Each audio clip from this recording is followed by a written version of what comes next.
दोस्तों, मैं आरिफ खान एक बार फिर क्राइम एक्सप्रेस न्यूज़ रूम से आपके सामने नए मुद्दों और ताज़ा खबरों के साथ। हमारे कार्यकर्ताओं ने पूरे ज़िले में घर घर जाकर पर्चियाँ बांट दी हैं और हमारी टीमें कल सुबह को वोटों को निकालने के लिए तैयार हैं। और हर बूथ पे जो हमारी पार्टी की पॉलिसी है कि जो पर्चा प्रमुख हमारे एक एक पर्चा सबको दिया गया, इसमें 60-60 वोट होते हैं एक एक, उसकी तैयारी पूरी है। लोगों ने संपर्क कर लिया है और कल हमें उम्मीद ये है कि काफ़ी बड़ी तादाद में लोग वोट डालने निकलेंगे और सारे बूथों पर हमारे वोट काफ़ी तादाद में पड़ेंगे। आपका चुनाव तो बहुत अच्छा जा रहा था, लेकिन अभी जैसे बीच में हवा उड़ी के मौलाना मुहिबुल्लाह जो सपा के प्रत्याशी हैं यहाँ पर, उन्होंने बढ़त बना दी है। इस संबंध में क्या कहना है आपका? देखिए, ये तो चुनाव में ना कि वो बैठ गया, वो लेट गया, वो खड़ा हो गया, वो आगे हो गया, पीछे हो गया, ये तो सब चीज़ें चलती हैं। हम तो 30-40 साल से देख रहे हैं, ये तो अफवाहें उड़ाई जाती हैं। जी। अब लेकिन ये तो आप भी देख रहे हैं, अब तो चुनाव का प्रचार भी निबट गया है, अब कोई नया एडिशन तो होने वाला नहीं है और वो पूरे प्रचार से गायब भी रहे हैं। लोगों ने उनको, रामपुर के लोगों ने उनको समर्थन भी नहीं दिया है। वो ये सोच रहे थे कि मैं जाति या धर्म के आधार पे चुनाव लड़के, और क्योंकि मैं मौलाना हूँ, मौलवी हूँ, धर्म के आधार पे वोट ले लूँगा। लेकिन रामपुर के लोगों ने उनकी उस चीज़ को नेगलेक्ट किया है। मैं इस बात को मानूंगा। आजम खान ग्रुप ने भी नेगलेक्ट किया है। आजम खान ग्रुप ने भी किया है और दूसरे मुसलमानों ने भी रामपुर के किया है। अब रामपुर का मुसलमान ये समझ गया है कि हमारा फ़ायदा सत्ताधारी पार्टी को जिता के उसको वोट दे के अपना प्रतिनिधि संसद भेजने से फ़ायदा है। जितनी विकास की योजनाएं रामपुर ज़िले में आएंगी वो सत्ताधारी दल का सांसद ज़्यादा मजबूती से ला पाएगा। इसलिए रामपुर के लोगों ने अपनी समझ सपोर्ट नहीं किया है ना, उनके साथ लोग हैं। एक टीवी चैनल में मैं अभी परसों रात गया था तो उनके लोग भी नहीं आए थे। दूसरे कुछ इंसिडेंट ऐसे हो गए उनके, क्योंकि वो राजनीतिक आदमी नहीं है। उस दिन अम्बेडकर जी की जयंती पर सारे राजनीतिक दल जाते हैं। अम्बेडकर जी सम्मानीय हैं, संविधान के निर्माता हैं, देश का एक एक व्यक्ति, एक एक आदमी, हर धर्म हर जाति का आदमी उनका सम्मान करता है। और उसमें वो गए, सब लोग पुष्पार्पण कर रहे थे। तो देखिए, अगर आप संविधान मान रहे हैं, देश को मान रहे हैं, तो उसमें इतना कट्टरवाद भी नहीं होना चाहिए कि हम 4 फूल भी किसी को नहीं चढ़ा सकते। कितने लोग हमारे हिंदू भाई भी बहुत सारी ज़ारतों में अजमेर शरीफ जाते हैं तो वो चादर भी चढ़ा, प्रधानमंत्री खुद हमारे चादर भेजते हैं। हमारे धर्म में तो नहीं है। भाई, धर्म का सम्मान करते हैं, वो राजनीतिक व्यक्ति होने के नाते करते हैं। हमारे नकवी जी हैं, शंकर जी पर जल चढ़ा देते हैं, कांवर चढ़ा देते हैं, लेकिन उससे कोई धर्म नहीं, वो तो एक सम्मान देने वाली बात है। इन्होंने उतना भी नहीं किया, लोगों में काफ़ी नाराज़गी है। आजम खां के लोग पहले से ही नाराज़ हैं, वो पैचअप नहीं हो सका, झगड़ा और बढ़ गया। उन्होंने किया ये कि जो आजम खां के विरोध वाले लोग थे सब उनसे संपर्क किया। अब वो लोग ना तो मजबूत हैं जिनसे संपर्क किया और ना उनसे कोई फ़ायदा होगा। अब वो ये कह रहे हैं कि कांग्रेस के लोग चुनाव लड़ाएंगे, मेरा वो हमारी अलायंस पार्टी, उनके तो खुद पिछले चुनाव में 35,000 वोट आए थे। जो खुद 35 लाए थे, अब किसी 20 पर रह जाएंगे, वो किसी को क्या जिताएंगे। और उसमें ये और हो गया कि जो एक, मैंने पिछले इंटरव्यू में भी कहा था, आजम खां का एक मजबूत वोटर है, वो उस बात से नाराज़ हुआ कि हमारे नेता को नेगलेक्ट किया जा रहा है। इसलिए ये दूसरे लोगों से संपर्क करके, जिन्होंने आजम खां से जिनकी झगड़े थे, उनको साथ लेने के चक्कर में और नुकसान किया है। तो मैं समझता हूँ कि उनको कोई फ़ायदा नहीं है। बसपा का कोई, रामपुर का वोटर समझता है कि कैंडिडेट जो बसपा के खड़े हुए हैं वो कोई संसद में उनकी कोई आवाज़, कोई फ़ायदा नहीं है। बसपा का कोई ज़्यादा जोर नहीं देश में रह गया है। अभी इनको एक ख़तरा ये लगता है कि इनके प्रशासन जो है आप लोगों के फेवर में काम करेगा, इसलिए इनका डेलीगेशन भी कप्तान साहब से सुनाई मिला है मैंने। देखिए, ऐसा होता है कि जिन लोगों को साफ हार दिखती है ना, वो इस तरह की बातें पहले से करने लगते हैं कि ईवीएम खराब है, प्रशासन ये कर देगा, प्रशासन वो कर देगा। भाई, सेना तो बंगाल में भी चुनाव लड़ा रही है, केरल में भी लड़ा रही है, सरकार सेंटर में अब भी हमारी है, आप देख लेना। ये सब बेकार की बातें हैं। इतना भारी भरकम हज़ारों लोग सुरक्षाकर्मी लगे हैं, बगैर कार्ड के किसी को घुसने नहीं देते हैं। अब जो लोग ज़बरदस्ती करते हैं, बूथों पर कब्जा करने आते हैं, उनके खिलाफ तो कार्रवाई करी जाएगी। अब जो भला आदमी अपना पूरा पहचान पत्र लेके जा रहा है, उसको कौन रोक सकता है। सारा एडमिनिस्ट्रेशन घूमता रहता है, मिनट में फ़ोन करो जिलाधिकारी, और जो हमारे ऑब्जर्वर हैं वो चक्कर लगाते रहते हैं, 85 गाड़ी घूमती है। पुराने ज़माना गया कि बूथ पे कब्जा हो गया, बूथ लूट लिया, मोहरे पे मोहरे, मोहरे पे मोहरे लगा दी। अभी सुप्रीम कोर्ट ने एक ऑर्डर कितना बढ़िया दिया है 4 दिन पहले, जो एनजीओ गया था कि साहब ये ईवीएम में ये इसका वो वीवीपैट की सब पर्चियाँ चेक कराई जाएँ, क्रॉस चेकिंग हो।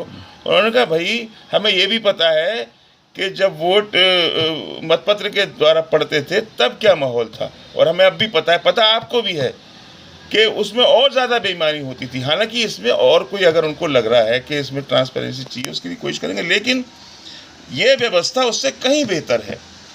अब लोगों को चूँकि हार सामने दिख रही है तो वो एक बंदिश करने के लिए, प्रशासन से मिलने के लिए, बाद में एक कहने के लिए कि हम तो पहले गए थे प्रशासन के पास कि बेईमानी होगी, तो वो जब हारता दिखता है आदमी तो वो ये कहता है इसमें कोई ये भी कोई खास ऐसा, हम इसको गंभीरता से नहीं लेते। कितने आश्वस्त हैं अभी आप अपने? हम 100% आश्वस्त हैं। पहले दिन से कह रहे हैं हमारी अब लीड और बढ़ जाएगी। कैसे? जो लीड हम पहले 1 लाख की, हम ये सोचते थे कि आखिर में हो सकता है कि रामपुर के जो नेता पुराने कद्दावर रहे हैं उनका अखिलेश यादव को कोई पैचअप हो जाएगा चुनाव वाले दिन तक, कुछ झगड़े ख़त्म करके एक साथ मिल के आ सकते हैं, तो नुकसान होता था। लेकिन अब वो टाइम निकल गया है, अब संदेश जो जाना था वो जा चुका है, नीचे तक झगड़ा बढ़ चुका है, और अब हमें बिल्कुल आश्वस्त है इस बात से कि हमारी लीड बढ़ जाएगी, पहले से 50,000 वोटों से और बढ़ जाएगी। रामपुर में तो चलिए आपकी लीड बढ़ जाएगी, देश में किसकी सरकार बन रही है? देश की सरकार तो साफ है, अब की बार 400 पार और कांग्रेस के महाराजा इटली पार। तो ये तो किसी साफ नारा। राहुल ने तो आखिरी चुनाव है, आखिरी चुनाव। तो राहुल ने तो करेक्ट प्रेस में कहा है, पहले हम 180 का आंकड़ा बता रहे थे, अब बोले 150 पे रह जाएंगे। राजनीति में कहा जाता है, लेकिन अभी तो खुद यूपी से भागे हुए हैं। आप ये देखिए कि इतनी बड़ी स्टेट में हमारे माननीय प्रधानमंत्री जी गुजरात की अपनी जो उनकी स्टेट है वो छोड़ के यूपी में क्यों आए कि बड़ी स्टेट है, अब मुझे देश की राजनीति करनी है। ये ना लगे कि मैं गुजरात के मुख्यमंत्री हूँ, मैं सिर्फ गुजरात को, मैं पूरे देश का हूँ, उसके यूपी आए। हमारे युवराज कांग्रेस के यूपी छोड़ के बिल्कुल देश के आखिरी कोने में केरला जो सेफेस्ट सीट थी उनको कहा भाई यहाँ वोट, यहाँ बीजेपी का नाम लेवा नहीं है, बीजेपी का डर नहीं है, इसलिए वहाँ जाके पहुँच गए। ये जो सेफ जोन में जाने की जो कला है ये कामयाब नहीं होगी। अब जनता सब समझ गई है, जनता बहुत, मैं ये देख रहा हूँ ख़ास तौर से ये जो मीडिया है, आपके हाथ में फ़ोन है, इसने बच्चे को, लड़कियों को, महिलाओं को, बुजुर्गों को एजुकेट कर दिया कि हर मुद्दे के पीछे की सच्चाई क्या है। न्यूज़ चैनल वाले इतनी सफाई से, लंबी चौड़ी डिटेल से हर चीज़ पेश कर रहे हैं कि अगर आपने ये स्टेप लिया तो उसके पीछे वजह क्या है। तो पहले जो हमें सभाएं कर करके समझाना पड़ता था, अब देखिए बीजेपी के काम बच्चे को रटे पड़े हैं। अब हम कोई मंच पे माइक लेके खड़े हों कि उन्होंने भाई ये पेंशन योजना करी और फ्री अनाज दिया और किसान बीमा किया, ये सब लोगों को पता है। अब लोग क्या चाह रहे हैं कि ये हमारे से संपर्क करें, आए, हमसे वोट मांगे, हम वोट दें, इतना लोगों की इच्छा रह गई। सर, लोगों को एतराज़ ये है कि अभी जैसे मोदी की गारंटी का एक वो जो घोषणा पत्र जारी हुआ है, कहते हैं पार्टी की गारंटी होती है लेकिन एक व्यक्ति विशेष की गारंटी। देखिए, मोदी की गारंटी का मतलब ये है कि इस टाइम हमारे डिक्लेयर्ड वो प्रधानमंत्री है पहले से। ऐसा नहीं है कि पहले चुनाव होगा, जीता जाएगा, बाद में पार्टी प्रधानमंत्री तय करेगी। ये स्थिति होती थी पहले कि भाई ये तय होगा कि प्रधानमंत्री कौन हुआ। अब हमारे यहाँ चूँकि 2 टर्म हो चुके, मोदी जी की एक रेपुटेशन बन चुकी है उनके कामों से जो उन्होंने जनता के लिए किए हैं, उनकी गंभीरता से, उनकी कोशिश से, उनकी मेहनत से, वो अब उनकी रेपुटेशन बन गई है। तो वो कह रहे हैं अभी मेरे लिए आपने वोट किया है, मैं गारंटी दे रहा हूँ। ये ऐसा नहीं है कि कल आज गारंटी मैंने दी, कल प्रधानमंत्री दूसरा होगा, उन्होंने कहा मैंने नहीं कहा था, वो करेंगे पूरी।